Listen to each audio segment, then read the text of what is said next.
Welcome to another episode. Today's question and answer session. The question is, what is mind?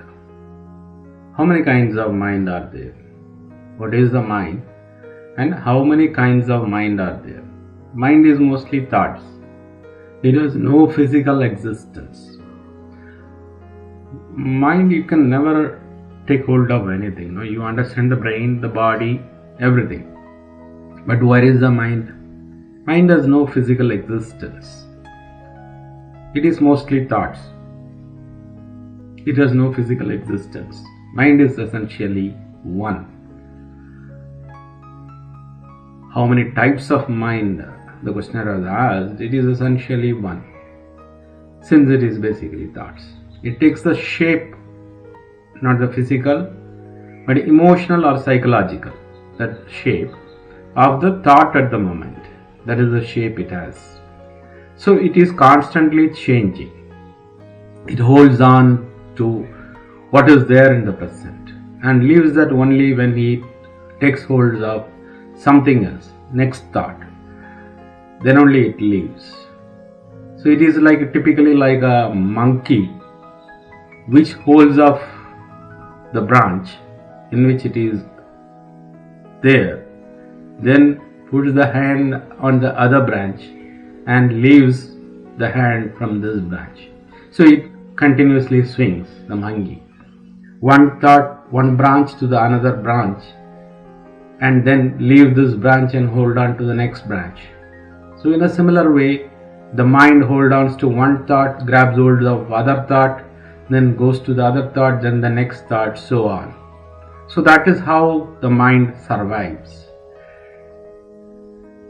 But when we are stuck between two thoughts, then there is confusion.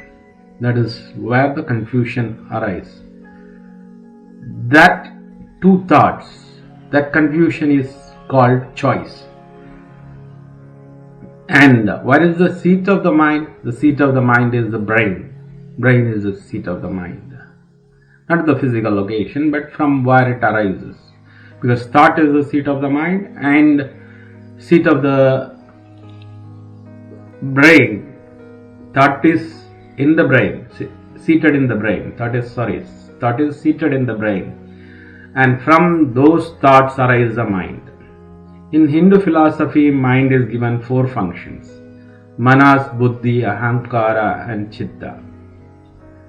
And we will see a quote from Mandukya Upanishads by Swami Krishnananda.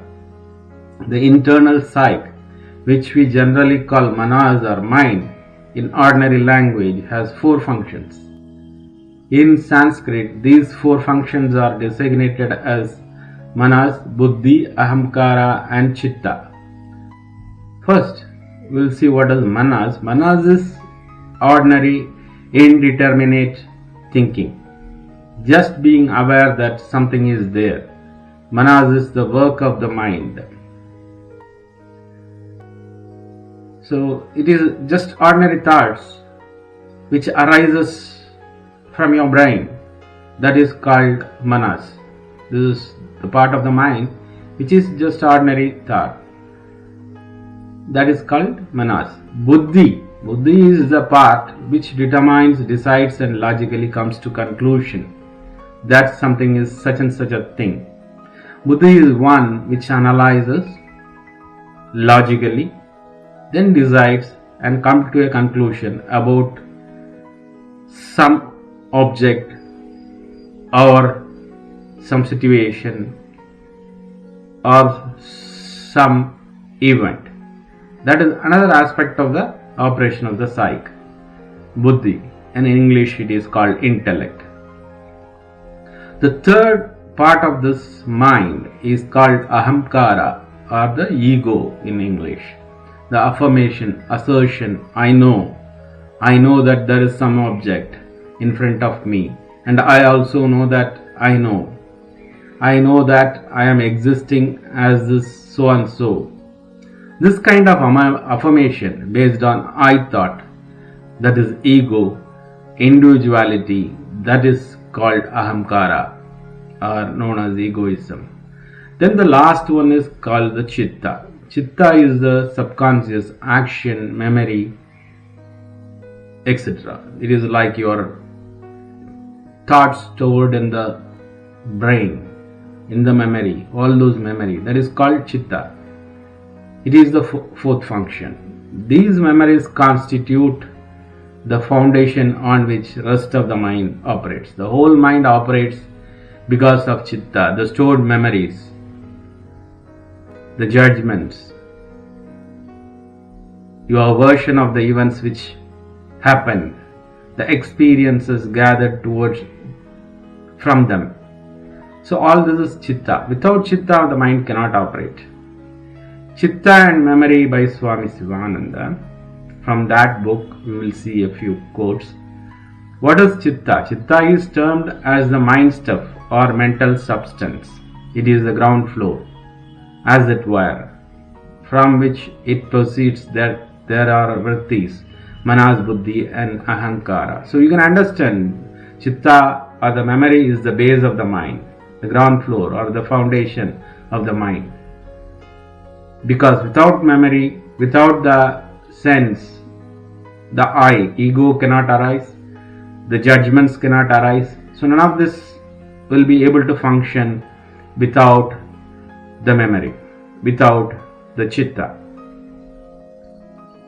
So everything arises, manas, buddhi and ahankara arises out of the storehouse of the memory. That is Chitta. Chitta is a separate faculty or category in Vedanta. Sometimes it is called Antagratha, comes under mind. In Sankhya philosophy, it is included in Buddhi or Mahatattva. The Chitta of Patanjali Rishi's philosophy of Raja Yoga, Yoga Chitta Vritti Nirodha, corresponds to Antakarana of Vedanta. Subconscious mind is termed Chitta in Vedanta.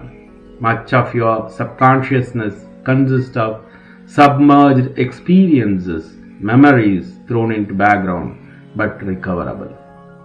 So all this storehouse of memory is the experiences which are thrown out deep into your brain, but it is retrievable. The retrievable memories, those are the main constituents of the Chitta, the subconscious mind. The Chitta is like a calm lake and thoughts are like waves upon the surface of this lake. Name and form are the normal ways in which these waves arise. So how this Chitta is compared? It is like a calm water of a lake, a deep lake. The calm water is called the Chitta. And the waves which arise on the surface are thoughts. The thoughts arise on the surface. So the deep water remains still and the thoughts in the wave form travels. So that is with the difference between the thought and the Chitta. It is the same, but it is on the surface. Thought comes on the surface. Chitta is the deep thing.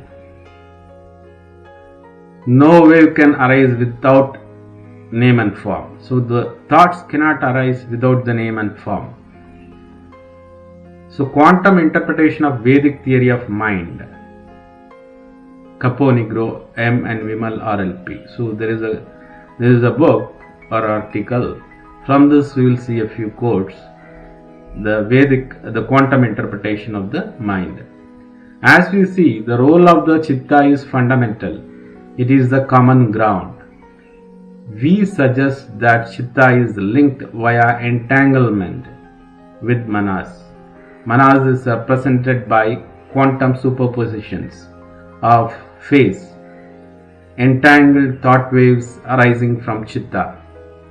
According to this view, Ahamkara is built time by time through Buddhi's choice, that is collapse.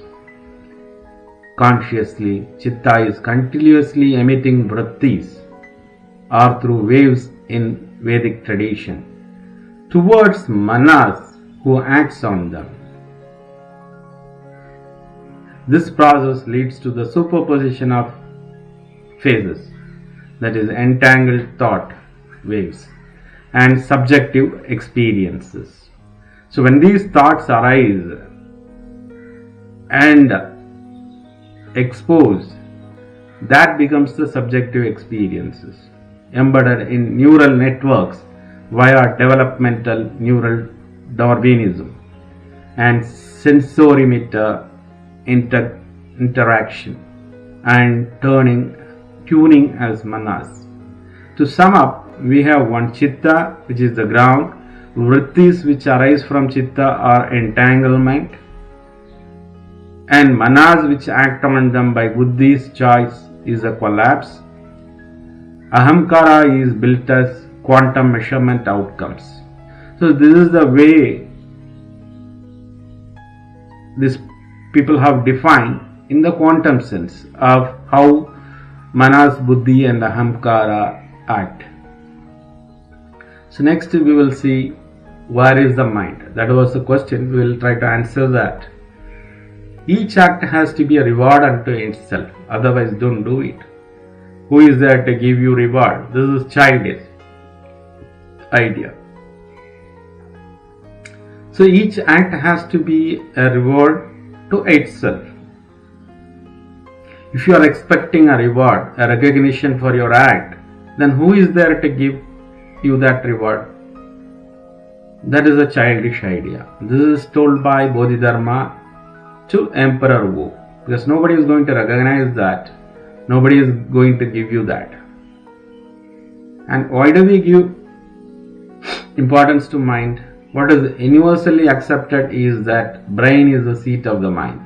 Thoughts appear in the mind. Hence the safe definition seems to be one's mind is a collection of one's thoughts. The last two are two videos, the link of which I will give you, so you can refer to those videos.